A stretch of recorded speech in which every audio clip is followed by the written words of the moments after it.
तो स्टार्ट होता है, सबसे पहली चीज समझ लो H2SO4 की जो सबसे इंपॉर्टेंट है वो ये है, डाइल्यूट H2SO4 बिहेव करता है एज अ एसिड। जैसे एसिड है ना, तो डाइल्यूट H2SO4 एक एसिड की तरह बिहेव करेगा। लेकिन इसकी एक और खासियत है जो हम लोग सबसे ज्यादा मिस करते हैं, वो ये कि एक तो एक एसिड है, एसिड का काम क्या है, एसिड बेस के साथ रिएक्ट करेगा, ठीक है, बेसिस के साथ रिएक्ट करेगा, और जितने रिएक्टिव मेटल्स होते हैं याद करो अबव हाइड्रोजन रिएक्टिविटी सीरीज में, उनके साथ रिएक्ट करके हाइड्रोजन गैस की एफर्वेसेंस देगा। ये सबको पता है, ये तुम्हें पता होना चाहिए, बिल्कुल नॉर्मल सी चीज है कि H2SO4 जैसे ही तुम्हारे सामने नाम आए तुम्हारे पास ये चीज होनी चाहिए। लेकिन एक चीज और मिस कर जाते हैं, वो हम लोग ये है कि H2SO4 एक बड़ा ही जबरदस्त डिहाइड्रेटिंग एजेंट होता है। डिहाइड्रेटिंग एजेंट, अब याद करो तुम लोगों ने क्लास 9th में भी पढ़ा है डिहाइड्रेटिंग एजेंट्स के बारे में। डिहाइड्रेटिंग एजेंट्स कितना जबरदस्त काम करते हैं ये तुम्हें पता है। अगर तुमने लैब गए हो और लैब में तुमने देखा होगा, अगर मौका मिला है तुम्हें लैब जाने का, तो तुमने ये चीज देखी होगी, इसका एक टेस्ट होता है बड़ा जबरदस्त सा। शक्कर में थोड़ा सा कॉन्सेंट्रेटेड H2SO4 डाल दो, उसके बाद रिजल्ट देखो भाई, ब्लैक स्पंजी मास बना के तैयार कर देता है। ये एक बड़ा ही इंपॉर्टेंट कंपाउंड है डिहाइड्रेटिंग एजेंट, कॉन्सेंट्रेटेड H2SO4। लेकिन प्रॉब्लम यह है कि यहाँ पे डाइल्यूट HCl, जब हम डाइल्यूट की बात करेंगे तब तो H2SO4 as a acid behave करेगा, लेकिन कॉन्सेंट्रेटेड में वो डिहाइड्रेटिंग एजेंट की तरह बिहेव कर रहा है। एक और जबरदस्त पॉइंट है, वो जानते हो क्या है? वो इसका पॉइंट ये है कि ये बिहेव करता है एज अ ऑक्सीडेंट। किस तरह से? As an oxidant. ऑक्सीडेंट का मतलब होता है ऑक्सीडाइजिंग एजेंट, और ये जैसे HNO3 बिहेव कर रहा था, हालांकि HNO3 के बराबर नहीं, लेकिन HNO3 के से कम है, लेकिन अच्छा ऑक्सीडाइजिंग एजेंट। लेकिन कब वो बिहेव करेगा एज एन ऑक्सीडाइजिंग एजेंट? जब वो कॉन्सेंट्रेटेड फॉर्म में होगा। तो H2SO4 को केवल स्टार्टिंग जो इंट्रोडक्शन है वो तुम्हारे पास ये होना चाहिए कि वो बिहेव करेगा एज एसिड। एसिड का काम क्या है? एसिड बेसिस के साथ रिएक्ट करते हैं, सॉल्ट बनाते हैं। डिहाइड्रेटिंग एजेंट बहुत ही बढ़िया, हालांकि ड्राइंग एजेंट की तरह भी यूज होता है, ड्राइंग एजेंट की तरह भी। और ऑक्सीडेंट का मतलब ऑक्सीडाइजिंग एजेंट, तो ऑक्सीडाइज करता है, नॉन मेटल्स को ऑक्सीडाइज करता है, फिर तमाम कंपाउंड्स हैं उनको ऑक्सीडाइज करता है। बड़ा ही इंपॉर्टेंट कंपाउंड है। तो इसकी जो खासियत है ऑक्सीडेंट की वो देखते हैं। तो इस पार्ट को हम स्टार्ट करते हैं क्वेश्चन के साथ। अब कौन सा एक्शन तैयार करना है, तुम्हारे सामने दो क्वेश्चन है। पहला है ऑक्सैलिक एसिड, क्या होगा अगर हम ऑक्सैलिक एसिड को कॉन्सेंट्रेटेड H2SO4 के साथ ट्रीट करें। सेकेंड इंपॉर्टेंट कंपाउंड है इथेनॉल, क्या होगा अगर हम इथेनॉल को कॉन्सेंट्रेटेड H2SO4 के साथ ट्रीट करें। दोनों ही कौन सा नेचर जज करेंगे, दोनों ही एक इंपॉर्टेंट नेचर के बारे में H2SO4 के बताएंगे, और वो है डिहाइड्रेटिंग एजेंट। ऑक्सैलिक एसिड के जैसे रिएक्शन अगर तुम देखो तो ऑक्सैलिक एसिड हमारे पास होता है C डबल बॉन्ड OOH, बड़ा ही इंपॉर्टेंट कंपाउंड है। डिहाइड्रेट करने जा रहा है, तो डिहाइड्रेट करने का मतलब ये है H2O निकाल दो। तो यहाँ पे एक तो ये H2O निकल गया क्योंकि डिहाइड्रेटिंग एजेंट है, दूसरा कार्बन डाइऑक्साइड निकल गया, और तीसरा कार्बन मोनोऑक्साइड। इंपॉर्टेंट, जो लोग नीट की भी तैयारी करेंगे उनके लिए भी ये एक इंपॉर्टेंट क्वेश्चन हो जाता है, कार्बन मोनोऑक्साइड, कार्बन डाइऑक्साइड। ये क्वेश्चन तुम्हारे पास सबको पता होता है कि इथेनॉल को अगर तुमने ऑर्गेनिक पढ़ना शुरू किया है और तुम्हें दिख रहा होगा कि एल्कीन, जहां एल्कीन हाइड्रोकार्बन जहां पढ़ रहे हो ना, वहां पे एल्कीन आता है। एल्कीन में अगर तुमने देखा है तो वहां पे एक रिएक्शन लिखा हुआ है कि ये इथेनॉल होता है। हमने हाइड्रोजन को अपनी आसानी के लिए इधर कर दिया और CH2OH को यहाँ पे रख दिया। डिहाइड्रेट करोगे, कॉन्सेंट्रेटेड H2SO4 का काम ही यही है, क्या करना? डिहाइड्रेट करना। कॉन्सेंट्रेटेड H2SO4 काम क्या करेगा? यहाँ से वाटर मॉलिक्यूल निकाल दिया और ये बनता है alkene, C2 double bond CH2। Important, concentrated H2SO4 इसलिए इंपॉर्टेंट होता है। एक तुमने जो लैब में टेस्ट बड़ा ही इंपॉर्टेंट देखा है वो ये है कि डिहाइड्रेटिंग नेचर में सबसे बढ़िया सा टेस्ट तो हम लोग देखते हैं ग्लूकोज का। ग्लूकोज का अगर टेस्ट देखोगे C6H12O6, ये क्लास 9 से लेके 10th वालों को भी बताया जाता है कि कॉन्सेंट्रेटेड H2SO4 क्या काम कर सकता है।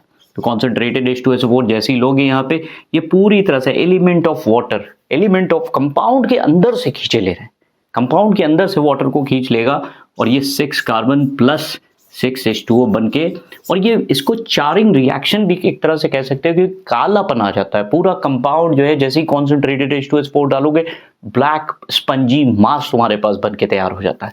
इसके अलावा एक बड़ा ही इंपॉर्टेंट कंपाउंड होता है, जानते हो, ब्लू कलर, कॉपर सल्फेट। अब कॉपर सल्फेट की खासियत यह है CuSO4 होता है, .5H2O, ब्लू विट्रियोल बोलते हैं, ब्लू विट्रियोल, ब्लू कलर का होता है, बहुत बहुत खूबसूरत सा कलर है इसका। अगर तुमने कॉन्सेंट्रेटेड H2SO4 डाला तो ये एनहाइड्रस हो जाता है, और एनहाइड्रस का मतलब व्हाइट कलर का पाउडर फॉर्म में ये किनारे हो जाएगा, साथ में वाटर मॉलिक्यूल निकल जाते हैं। जैसे ही पानी निकल गया तो इसका जो ब्लू कलर है वो क्या हो जाएगा, ब्लू कलर गायब हो जाएगा, ये व्हाइट कलर आ जाता है। और ये हम टेस्ट भी कराते हैं, अगर कहीं कॉपर सल्फेट बनता है, थोड़ा सा भी अगर वाटर उसे मिल गया तो उसका ब्लू कलर आ जाता है। तो ये कुछ डिहाइड्रेट, ये कौन सा नेचर बता रहा है, dehydrating nature of concentrated H2SO4। बहुत ही इंपॉर्टेंट कंपाउंड है, याद रखना। तो स्टार्ट करो, ये देखो रिएक्शन, यहाँ पे ये कौन सा नेचर इसका दिखाने जा रहा है। बहुत ही बढ़िया सा रिएक्शन है कि अगर मान लो सल्फर को तुमने HNO3 के साथ रिएक्ट किया या फिर H2SO4 को रिएक्ट किया एज एन ऑक्सीडाइजिंग एजेंट, ये इफेक्ट आने वाला है किसका, ऑक्सीडाइजिंग एजेंट, इसका ऑक्सीडाइजिंग नेचर समझो। पहला क्वेश्चन तो यही बनता है, चलो सल्फर को अगर हम कॉन्सेंट्रेटेड H2SO4 के साथ हीट कर रहे हैं या रिएक्ट करा रहे हैं तो हमारा प्रोडक्ट क्या बनेगा। लेकिन उससे इंपॉर्टेंट क्वेश्चन ये है कि सल्फर को अगर HNO3 के साथ रिएक्ट करोगे तो क्या प्रोडक्ट बनेगा। ये दोनों ही क्वेश्चन बहुत ही पावरफुल हैं और बहुत ज़्यादा पूछे जाने वाले क्वेश्चंस हैं बोर्ड्स के लिए। लिखते हुए चलना, अपने पुराने जितने भी नोट्स देख रहे हो उसमें तुम्हें दिखेगा। तो सल्फर का रिएक्शन जो होता है वो बड़ा ही इंपॉर्टेंट रिएक्शन होता है सल्फ्यूरिक एसिड के साथ। ये कंपाउंड बना देता है, ये तुम्हारा कंपाउंड बन गया, जो यहाँ पे वाटर मॉलिक्यूल है 2H2 वाटर मॉलिक्यूल बन गए। ये है किसका रिएक्शन, सल्फ्यूरिक एसिड का कॉन्सेंट्रेटेड। जरा नाइट्रिक एसिड का रिएक्शन देखो, तो नाइट्रिक एसिड में क्या बनता है, नाइट्रिक एसिड में हमारे पास बन जाता है H2SO4। थोड़ा सा लिखने में, एक तो H2SO4 बन रहा है, दूसरी चीज nitrogen dioxide, reddish brown fumes बनती हैं। इसका भी क्वेश्चन ध्यान रखना कि रेडिश ब्राउन फ्यूम्स किसके केस में आती हैं, वो आती है, और साथ में हमारे पास बन गया 2H2O। इंपॉर्टेंट दोनों का डिफरेंस देखो, इंपॉर्टेंट है। कार्बन, कार्बन ये सब देखो, ये भी नॉन मेटल है, ये भी नॉन मेटल है, तो कार्बन के साथ रिएक्शन क्या बनेगा, कार्बन डाइऑक्साइड, कार्बन डाइऑक्साइड बन रहा है, प्लस तुम्हारे पास सल्फर डाइऑक्साइड बन जाएगा, प्लस H2O, 2H2O बन गया। इंपॉर्टेंट रिएक्शंस हैं। अच्छा, एक क्वेश्चन जो नाइट्रिक एसिड में पूछा जाता है वो होता है what happens when copper is treated with nitric acid, dilute भी होता है कॉन्सेंट्रेटेड। तो यहां पे पूछा जाता है कि बताओ कॉपर को अगर हम रिएक्ट करा रहे हैं किसके साथ, अगेन ये कौन सा नेचर जस्टिफाई कर रहा है, ऑक्सीडाइजिंग नेचर। ऑक्सीडाइजिंग नेचर के बारे में ये बता रहा है, किस चीज के ऑक्सीडाइजिंग नेचर के बारे में, सल्फ्यूरिक एसिड।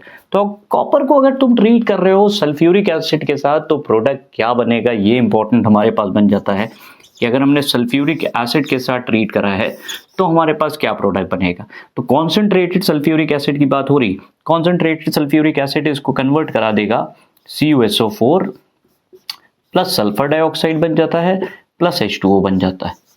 इंपॉर्टेंट, कॉपर के साथ कॉपर अगर मान लो यहाँ पे हमने रिएक्शन करवाना है तो ये रिएक्शन दे रहा है कि दो मॉलिक्यूल इसके ले लिए, उसको रिएक्ट करा दिया, जैसे ही तो कॉपर सल्फेट बना, सल्फर डाइऑक्साइड बना और वाटर मॉलिक्यूल बन गया। ठीक, तो इसी तरह से जिंक का भी रिएक्शन हमारे सामने आता है।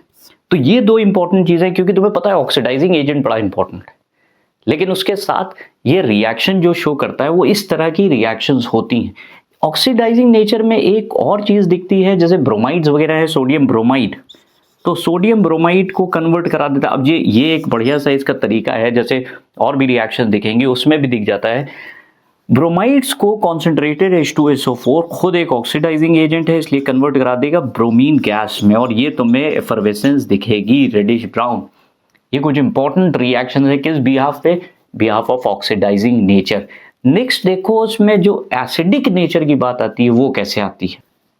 तो एक क्वेश्चन स्टार्ट हो रहा है, देखना जरा सोचो कि सल्फ्यूरिक एसिड, डाइल्यूट की बात हो रही, डाइल्यूट सल्फ्यूरिक एसिड ज्यादा एसिडिक है या फिर हाइड्रोजन सल्फेट, दोनों में से कौन ज्यादा एसिडिक होगा। और ये क्वेश्चन तुम लोगों ने करे हैं, कहाँ पे करे हैं, चाहे HCl का केस हो चाहे HNO3 का केस हो।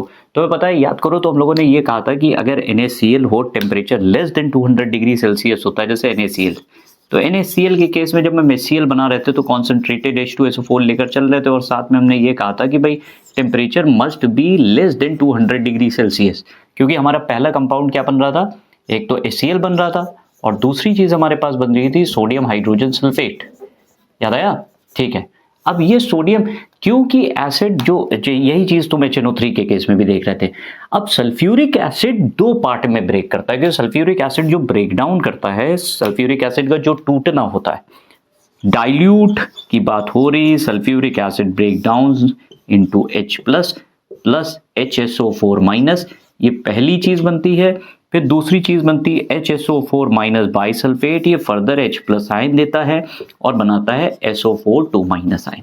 तुम्हें पता होगा सल्फ्यूरिक एसिड दो तरह के सॉल्ट बना सकता है, एक तो वो क्या बनाता है एसिडिक सॉल्ट जैसे इस केस में, और दूसरा अगर हमने इस रिएक्शन को टेम्परेचर हाई कर दिया होता है, temperature greater than 200 degree Celsius कर दिया होता, तो हमारा जो प्रोडक्ट बनता वो 2HCl तो बनता ही बनता, साथ में सोडियम सल्फेट Na2SO4। अब ये न्यूट्रल है और ये एसिडिक है, तो अगर तुमने नहीं पढ़ा है न्यूट्रल और एसिडिक क्या है तो पढ़ो पहले, न्यूट्रल सॉल्ट्स क्या होते हैं, एसिडिक सॉल्ट्स क्या हैं। तो ये एसिडिक सॉल्ट, तो हमारा H2SO4 दो डिफरेंट टाइप के सॉल्ट्स बनाता है, एक बनाता है एसिडिक सॉल्ट, एक बनाता है बेसिक सॉल्ट। तो इन दोनों की चीजों के हिसाब से हमारे पास जो आंसर आता है, ये सल्फ्यूरिक एसिड ज्यादा स्ट्रॉन्ग एसिड है as compare to bisulphate ion, ये ज्यादा स्ट्रॉन्ग एसिड बोला जाता है। जैसे ये चीज हमारे लिए इसलिए इंपॉर्टेंट हो जाती है क्योंकि डाइल्यूट के केस में हम ये बात करते हैं, कॉन्सेंट्रेटेड तो डिहाइड्रेटिंग एजेंट भी है, ऑक्सीडाइजिंग एजेंट भी है, लेकिन ये हमारे पास इंपॉर्टेंट रिएक्शन होती है कि हम कैसे कह रहे हैं कि ये ज्यादा एसिडिक है, ये ज्यादा एसिडिक है।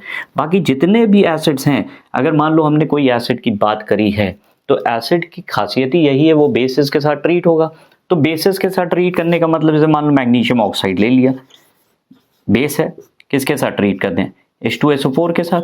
तो H2SO4 के साथ ट्रीट करोगे तो क्या बनेगा, मैग्नीशियम सल्फेट बन गया MgSO4 प्लस साथ में तुम्हारे पास क्या बन गया H2O, कोई भी इस्तेमाल कर लो, सोडियम हाइड्रोक्साइड इस्तेमाल कर लिया, मान लो सोडियम हाइड्रोक्साइड को H2SO4 के साथ ट्रीट कर रहे हो तो क्या बना, एसिड और बेस रिएक्शन। तो ये हमारे पास बन गया H2O साथ में सोडियम सल्फेट, ठीक है।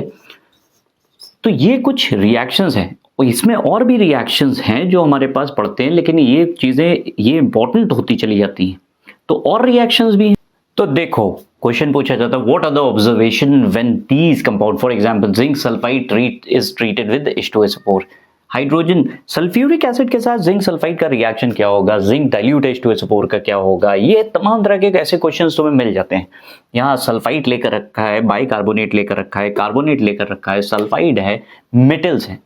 तो जैसे जिंक सल्फाइड है, तो जिंक सल्फाइड एक कॉमन सा रिएक्शन देता है जिंक सल्फेट, और साथ में तुम्हारे पास एक कंपाउंड बनता है H2S, बहुत ही इंपॉर्टेंट कंपाउंड है। क्यों इंपॉर्टेंट कंपाउंड है तुम्हें पता होना चाहिए, क्योंकि ये जो स्पीशी है, ये स्पीशी जो है वो क्या है, H2S, रॉटन एग लाइक स्मेल। तो ऑब्जर्वेशन में तुम्हारे पास आ गया रॉटन एग लाइक स्मेल। क्यों रॉटन एग लाइक स्मेल, क्यों, जब डाइल्यूट H2SO4 जो होता है वो कई कंपाउंड्स को डिकम्पोज करता है। जैसे एग्जाम्पल के तौर पे सल्फाइड्स हैं, सल्फाइट है, बाइकार्बोनेट्स हैं, कार्बोनेट्स हैं, डाइल्यूट H2SO4 है। जैसे यहाँ जिंक सल्फाइड से तुमने क्या बना दिया, रॉटन एग लाइक स्मेल। अब पूछा गया बताओ जिंक कार्बोनेट सोडियम कार्बोनेट के साथ रिएक्ट क्या बनाएगा, तो सोडियम कार्बोनेट के साथ जो रिएक्ट करता है तो ये बनाता है Na2SO4 प्लस साथ में तुम्हारे पास बनता है H2SO4, सॉरी H2CO3 और H2CO3 कार्बोनिक एसिड की खासियत ये होती है, it breaks down into H2O and carbon dioxide.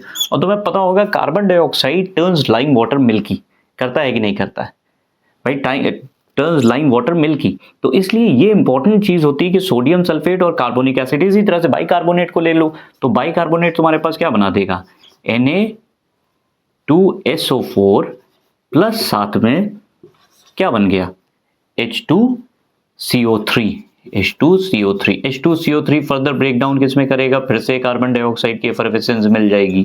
और कार्बन डाइऑक्साइड की एफर्वेसेंस जब भी मिलेगी तो हमारे पास क्या होगा कि वो कन्वर्ट करेगा किसमें, याद करो, turns lime water milky. Sulphide, pungent smell of sulphur dioxide, कैसे, ये दो Na है, ये SO4 है, तो ये बन गया Na2SO4, साथ में तुम्हारे पास क्या बन गया, ये बन गया क्या चीज H2SO3 sulphurous acid breaks down into H2O plus sulphur dioxide, और सल्फर डाइऑक्साइड भी लाइम वाटर को मिल्की में टर्न करता है, लेकिन सल्फर डाइऑक्साइड जब पोटेशियम डाइक्रोमेट के साथ ट्रीट करता है तो ये ग्रीन कलर में कन्वर्ट हो जाता है, ऑरेंज कलर होता है पोटेशियम डाइक्रोमेट का। जितने भी रिएक्टिविटी सीरीज में मेटल्स हैं, कहाँ, हाइड्रोजन से ऊपर वाले एक्टिविटी सीरीज में जो मेटल्स हैं, हाईली रिएक्टिव मेटल्स, वो मेटल्स रिएक्ट करके क्या बनाते हैं, वो बनाते हैं हाइड्रोजन गैस की एफर्वेसेंस।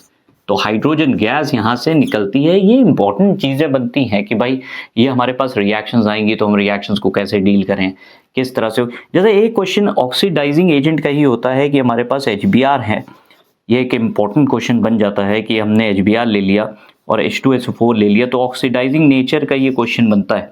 ऑक्सीडाइजिंग नेचर है हमारे पास, 2H2O बन गया, साथ में ब्रोमीन गैस बनती है Br2, प्लस साथ में सल्फर डाइऑक्साइड बनती है।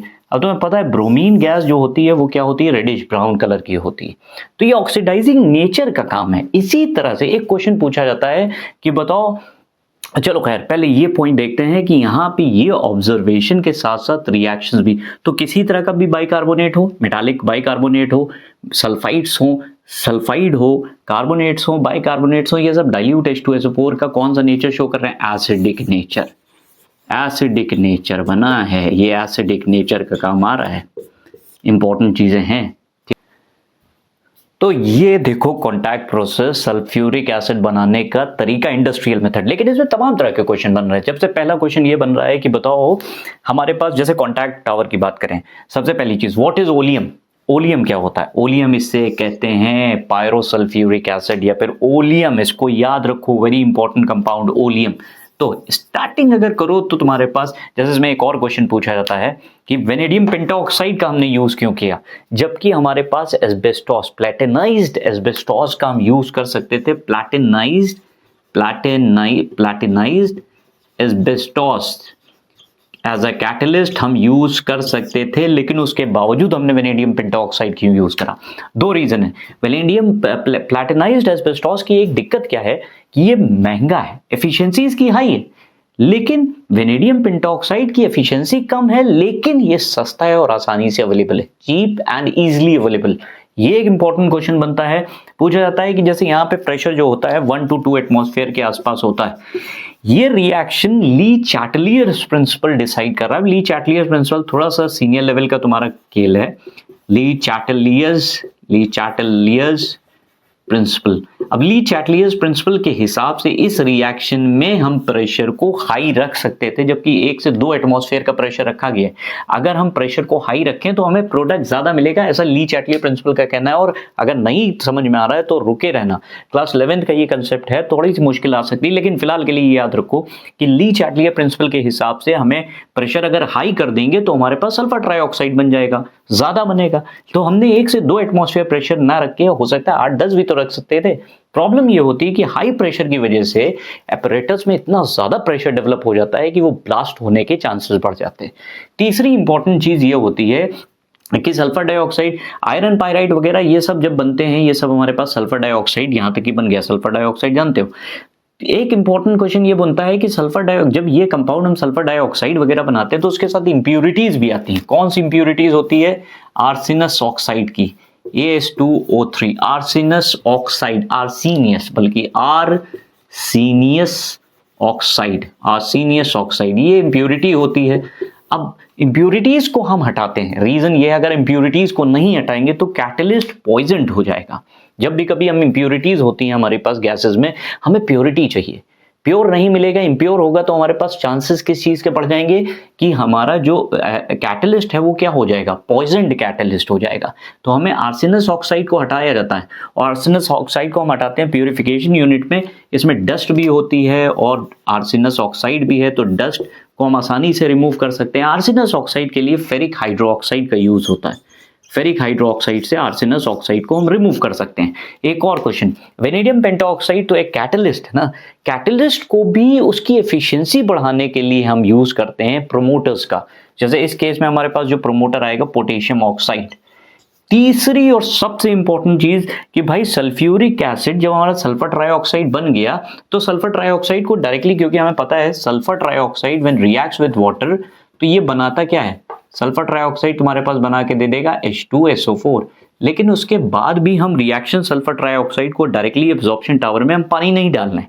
रीजन ये है, सल्फर ट्राइऑक्साइड अगर पानी के साथ रिएक्ट करता है, पहली चीज तो सॉल्युबिलिटी कम है, दूसरा मिस्ट बनाता है, खूब ढेर सारा H2SO4 का मिस्ट फॉग डेवलप होता है और उसे कंडेंस कराना आसान नहीं होता। इसलिए सल्फर ट्राइऑक्साइड को हम कॉन्सेंट्रेटेड H2SO4 में मिलाते हैं और बनाते हैं ओलियम। अब ओलियम को आसानी से पानी में डाल के हम ये बना सकते हैं, और ये काम सल्फर ट्राइऑक्साइड नहीं कर पा रहा था क्योंकि सल्फर ट्राइऑक्साइड सॉल्युबिलिटी कम है। पहली चीज सॉल्युबिलिटी कम, दूसरी चीज जो फॉग बन रहा है, मिस्ट बन रहा है, क्लाउड बन रहा है, उसको कंडेंस कराना आसान नहीं होता।